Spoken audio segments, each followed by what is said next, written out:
तो आज हम लोग बात करते हैं, पिछले क्लास में हम लोगों ने शायद क्या बात किया था, बाइंडिंग एनर्जी पर न्यूक्लियॉन के बारे में बात किया था। वेरी इंपॉर्टेंट टॉपिक था। आज का भी टॉपिक इंपॉर्टेंट है, वो है nuclear fusion reaction. Nuclear fusion, nuclear fusion and nuclear fusion, दो वर्ड आपके पास आएगा। पहले याद रखिए फ्यूजन क्या होता है। फ्यूजन में क्या होता है, एक हैवी न्यूक्लियाई होता है। ये जो दो हैवी न्यूक्लियाई है, ये दो लाइटर न्यूक्लियाई में टूट जाएंगे। फ्यूजन मतलब होता है टूटना, ठीक है। लाइटर न्यूक्लियाई में ये टूट जाएगा। ऐसे रिएक्शन को हम क्या बोलते हैं, न्यूक्लियर फ्यूजन रिएक्शन, ठीक है। जैसे आपने पढ़ा होगा शायद, बायोलॉजी में भी बच्चे बहुत पढ़ते हैं बाइनरी फ्यूजन। वो अमीबा जो होता है दो अलग अलग पार्ट में स्प्लिट होकर फिर से अमीबा बन जाता है। तो फ्यूजन मतलब क्या होता है, टूटना। अब फ्यूजन एक वर्ड आएगा, उसका मतलब होता है जुड़ना, ठीक है। अभी हम लोग आगे उसको पढ़ेंगे, ठीक है। तो न्यूक्लियर फ्यूजन रिएक्शन के बारे में हम लोग अब बात कर रहे हैं। थोड़ा समझिएगा, समझ में आएगा तो बहुत मजा आएगा। इसमें क्या होता है बच्चों, एक यूरेनियम 235 को एक न्यूट्रॉन से हिट कराया जाता है, तो ये टूटता है बेरियम एंड क्रिप्टॉन में। किसमें टूटता है बच्चों, ये बेरियम प्लस क्रिप्टॉन में। बेरियम हो गया आपके पास 56 141 और क्रिप्टॉन हो गया आपके पास 36 92 प्लस 3 न्यूट्रॉन का रिलीज होता है, प्लस बहुत ज्यादा हीट एनर्जी रिलीज होता है। ऐसे रिएक्शन को हम क्या बोलते हैं, न्यूक्लियर फ्यूजन रिएक्शन। देखो यहाँ पे एक हैवी न्यूक्लियाई है ना, और ये दो लाइटर न्यूक्लियाई में टूट गए। ऐसे रिएक्शन को हम क्या बोलते हैं, nuclear fusion reaction. When heavy nuclei split into two lighter nuclei with the release of large amount of energy is known as nuclear fusion reaction. दो तरीके के फ्यूजन रिएक्शन होते हैं बच्चों, है ना। एक होता है कंट्रोल्ड फ्यूजन रिएक्शन, एक होता है अनकंट्रोल्ड फ्यूजन रिएक्शन।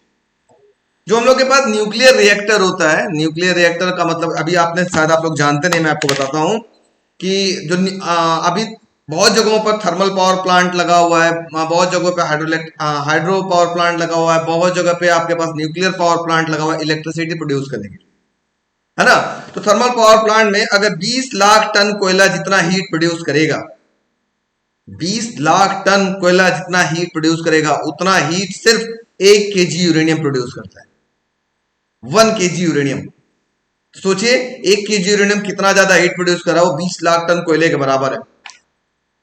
वो इतना ज्यादा एनर्जी प्रोवाइड कर रहा है कि पूरे गाजीपुर को अगर हम एक केजी यूरेनियम से चलाएं, बिजली दें, तो हमको लगता है पूरे 6 महीने तक बिजली दे सकता है आराम से, बिना कटे 24 घंटा,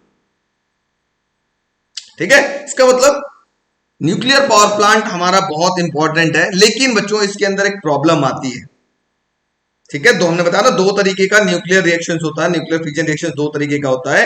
एक होता है कंट्रोल्ड और दूसरा होता है अनकंट्रोल्ड। तो जो हम लोग न्यूक्लियर रिएक्टर के अंदर फ्यूजन कराते हैं, तोड़ते हैं लाइटर न्यूक्लियर में, वो कंट्रोल्ड होते हैं।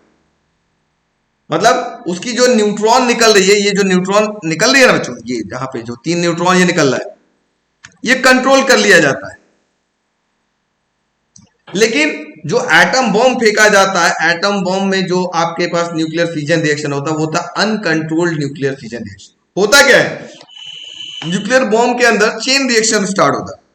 मतलब एक बार टूटा तो 3 न्यूट्रॉन निकले, ये 3 न्यूट्रॉन फिर यूरेनियम से टकराएंगे, फिर 3 बनाएंगे, ऐसे हर बार बहुत ज्यादा एनर्जी निकलता है। लगभग कितना, 200 मेगा इलेक्ट्रॉन वोल्ट। अभी हम लोग निकालेंगे इसको भी, बहुत ज्यादा भी याद रखिए। फिर ये आगे फिर से ऐसे 3 का चेन बनाएंगे, ऐसे 3 का चेन बनाते चलेंगे, ऐसे बनाते चलेंगे। तो सोचो ऐसे रिएक्शन को हम क्या बोलते हैं, uncontrolled nuclear reaction, uncontrolled chain reaction, ठीक है। ये न्यूक्लियर बॉम्ब के अंदर होता है। हम कहते हैं ना कि भाई हमारे पास तो न्यूक्लियर बॉम्ब, हम फेंक देंगे तुम्हारे ऊपर। कहना आसान है, फेंकना बहुत मुश्किल है। क्योंकि जब फेंकेंगे तो जगह, वहां के बहुत बहुत बड़ा एरिया आपके पास कवर होगा, ये रेडिएशन के चपेट में आएगा। शायद आपको पता होगा, जापान के हिरोशिमा और नागासाकी पे जब बॉम्ब गिरा था, तो यही अनकंट्रोल्ड चेन रिएक्शन हुआ था और उसका इफेक्ट क्या होता है, जो न्यूक्लियर रिएक्शंस का इफेक्ट होता है आपके जीन्स पे, जीन्स की जो स्ट्रेंथ्स होती है, जीन्स की जो अरेंजमेंट होती है उस पर फर्क डालता है, जिसकी वजह से आपका जेनेटिक डिसऑर्डर होने लगता है। जेनेटिक डिसऑर्डर का मतलब होता है आप अभी अपने पापा का रंग रूप ले रहे हैं, चेहरा ले रहे हैं, लेकिन जेनेटिक डिसऑर्डर में हो सकता है कि आपका आने वाला जनरेशन, अगर आप बॉम्ब गिरा उस एरिया में है तो आपका आने वाला जो जनरेशन हो सकता है वो अपंग हो सकता है। अभी भी जापान के हिरोशिमा और नागासाकी पे जो लोग पैदा हो रहे हैं, जो बच्चे पैदा हो रहे हैं, वो अभी भी अपंग है, डिसेबल्ड है। क्यों? क्योंकि उसकी रेडिएशन अभी तक है। वो गिरा बम कब था? 1942 में। 50 साल से भी ऊपर हो गया, लगभग 60-70 साल से भी ऊपर है कि नहीं? लेकिन उसका असर अभी तक है। अभी भी लोग वहां जब बच्चे पैदा हो रहे हैं डिसेबल्ड हो रहे हैं, अपंग हो रहे हैं। क्यों? क्योंकि उस रेडिएशन का इफेक्ट अभी भी है, अनकंट्रोल्ड चेन रिएक्शन। और शायद आपको पता नहीं है, मैं बता दूं, लगभग 6 महीने तक सूर्य नहीं दिखा था। इतना चेनिंग हुआ था, इतना डस्ट उड़ रहा था कि लगभग 6 महीने तक वहां सन नहीं दिखाई दी थी। सन जब नहीं दिखाई दिया तो वहां का टेम्परेचर अपने आप कम हो गया था। ठीक है, तो ऐसे रिएक्शन को हम क्या बोलते हैं बच्चों? Uncontrolled nuclear fusion reactions. ठीक है, लेकिन जो न्यूक्लियर रिएक्टर के अंदर होता है वो कंट्रोल्ड फ्यूजन रिएक्शन होता है। कंट्रोल का मतलब जो फालतू का न्यूट्रॉन इधर उधर चेनिंग कर रहेंगे उनको क्या करता है? कैडमियम रॉड रखे होते हैं। कैडमियम रॉड इसको क्या करेगा? चिपका लेगा। कहां? फालतू का न्यूट्रॉन को घूमने नहीं देगा, क्योंकि जितना न्यूट्रॉन निकलेगा उतना ज्यादा चेनिंग कराना स्टार्ट करेगा। तो कैडमियम रॉड यही करता है, कंट्रोल रॉड उसको बोलते हैं। वो फालतू का जितना घूमते रहेंगे समझे न्यूट्रॉन, उनको क्या करेगा? अपने पास चिपका लेगा। कहां घूम रहे हो? यही चुपके रहो। क्योंकि तुम जाओ किसी और यूरेनियम से टकराओगे तो फिर वही काम होगा, फिर चेनिंग होगा, फिर हीट निकलेगा, है कि नहीं? तो इस तरीके से कंट्रोल कर लिया जाता है।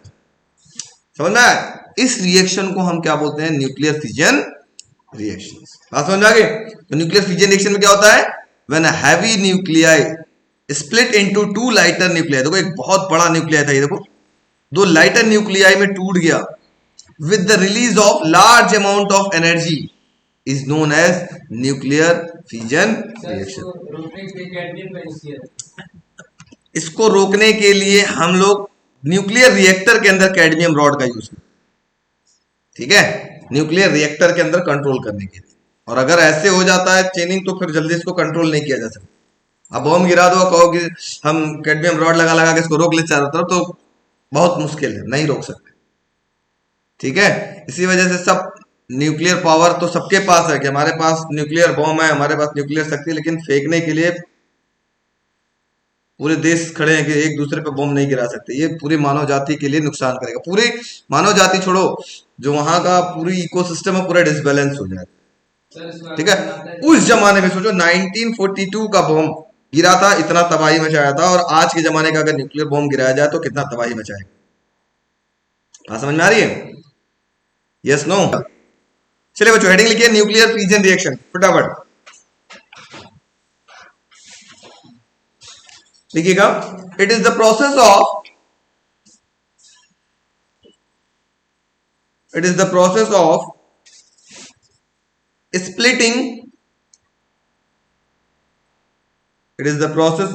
splitting a heavy nucleus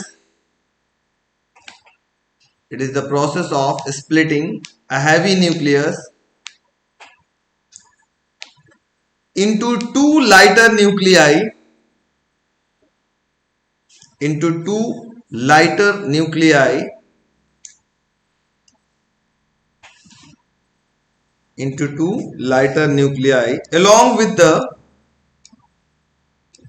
along with the release of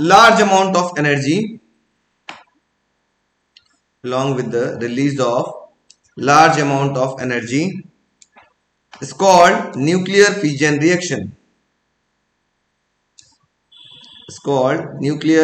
reaction. ये रिएक्शन लिख लीजिएगा। तो क्वेश्चन में आता है आपके पास find the Q value in this reaction, और सब कुछ आपके पास गिवन होगा। क्या क्या गिवन होगा? जैसे मैं आपको बता देता हूं, जैसे मास ऑफ, ये आपके पास गिवन में क्या क्या है? मास ऑफ 92 यूरेनियम 235 की वैल्यू गिवन है, मान लो 235.124 AMU एटॉमिक मास यूनिट। उसी तरीके से mass of neutron mass of 0 and 1, इसकी वैल्यू कितना गिवन है आपके पास, ये है 1.009 AMU।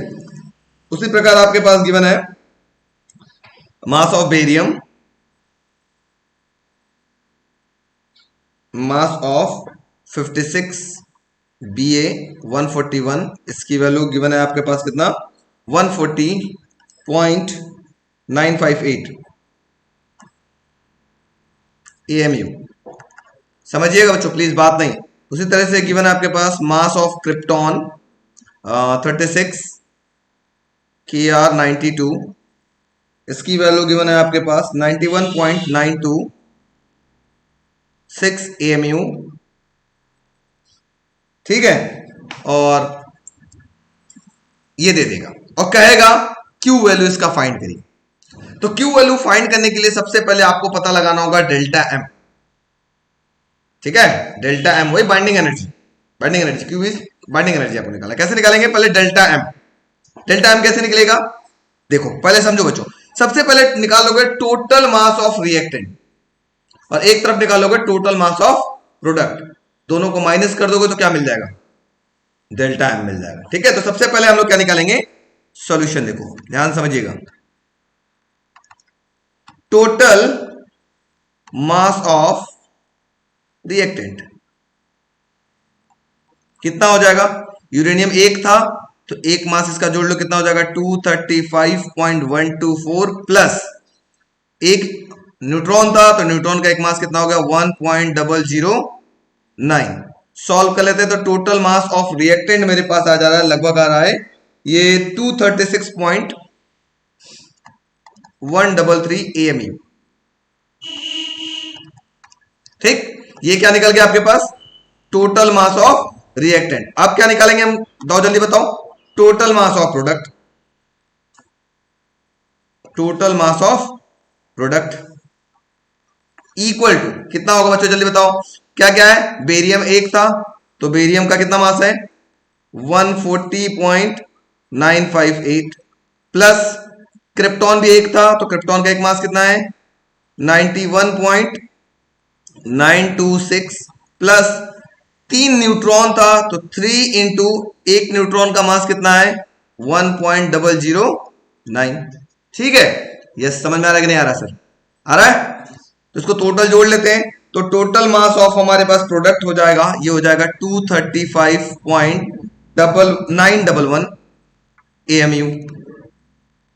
ठीक, अब हम क्या निकालेंगे जल्दी से बताओ बच्चों, ये टोटल मास ऑफ प्रोडक्ट मिल गया और टोटल मास ऑफ रिएक्टेंट मिल गया। अब हम क्या निकालेंगे जल्दी बताओ, mass defect.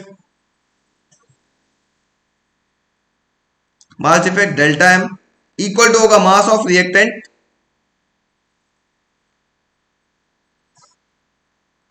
Minus mass of product. तो ठीक है, डेल्टा एम की वैल्यू कितनी होगी बच्चों, मास ऑफ रिएक्टेंट हो गया मेरे पास कितना 236.133 माइनस मास ऑफ प्रोडक्ट कितना होगा बच्चों 235.911। सॉल्व कर लेते हैं, डेल्टा एम की वैल्यू मुझे मिल गई, लगभग मिल जा रही है ये 0.222 AMU।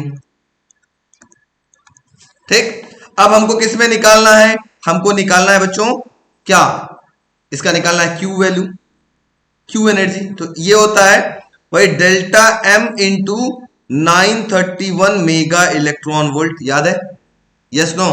तो बस मल्टीप्लाई कर दो तो कितना आ जाएगा आपके पास, ये हो जाएगा डेल्टा एम की वैल्यू आ गया 0.222 इंटू 931 मेगा इलेक्ट्रॉन वोल्ट। तो क्यू वैल्यू की जो वैल्यू आगे लगभग आ गया ये अप्रोक्सीमेटली आ गया 200 मेगा इलेक्ट्रॉन वोल्ट। तो एक बहुत इंपॉर्टेंट है, ये ऑब्जेक्टिव में भी आया हुआ है और ये आता भी है, जो मैं भी बताया हूं ना, ये सेम टू सेम यही आता है। न्यूक्लियर फ्यूजन रिएक्शन के अंदर कितनी एनर्जी रिलीज होती है, ये न्यूक्लियर फ्यूजन के अंदर जो क्यू वैल्यू है ये होता है 200 मेगा इलेक्ट्रॉन वोल्ट। आप ब्रैकेट में पहले लिख लीजिए रिएक्शन के बगल में, और कैसे आया मैंने यहां पे प्रूफ कर भी दिया। ठीक है, कैसे आया ये आता है आपके निकालने के लिए एग्जामिनेशन में, ब्रैकेट में लिख लीजिएगा क्यू वैल्यू कितना रिलीज होता है, और ये नोट भी कर लीजिएगा, ये फटाफट नोट कर लीजिए आप लोग। समझ में आ रहा है बच्चों वीडियो वालों? न्यूक्लियर रिएक्टर का बात समझ में आ गई कैसे न्यूक्लियर रिएक्टर काम करता है? बहुत सिंपल सा कहानी था कि उस रिएक्टर के अंदर क्या क्या होता है। सबसे पहला फ्यूल रॉड होगा जो कि यूरेनियम कंटेन किया रहेगा। फ्यूल रॉड के अंदर क्या डाला जाएगा जल्दी बताओ? फ्यूल रॉड के अगल बगल क्या किससे घेर दिया जाता है? कंट्रोल रॉड से। अब क्या होगा, जो निकल रहा था इसमें से न्यूट्रॉन, फालतू के न्यूट्रॉन निकल रहे थे, वो पानी की स्पीड से G2O के स्पीड से थोड़ा स्लो हो जाते हैं, स्पीड कम हो जाती है। कम होने के बाद जो फालतू इधर उधर घूम रहे थे वो और ज्यादा चेनिंग करना स्टार्ट करते हैं, उनको कहां पे जाकर चिपक जाते हैं? कैडमियम में चिपक जाते हैं। अब अंदर का जो हीट है, ये अंदर वाला जो पानी था वो गर्म होकर के एक नॉर्मल वाटर के अंदर जाता है। नॉर्मल वाटर में क्या होता है? स्टीम बनता है ट्यूब के थ्रू। स्टीम बनता है, वो स्टीम क्या करता है?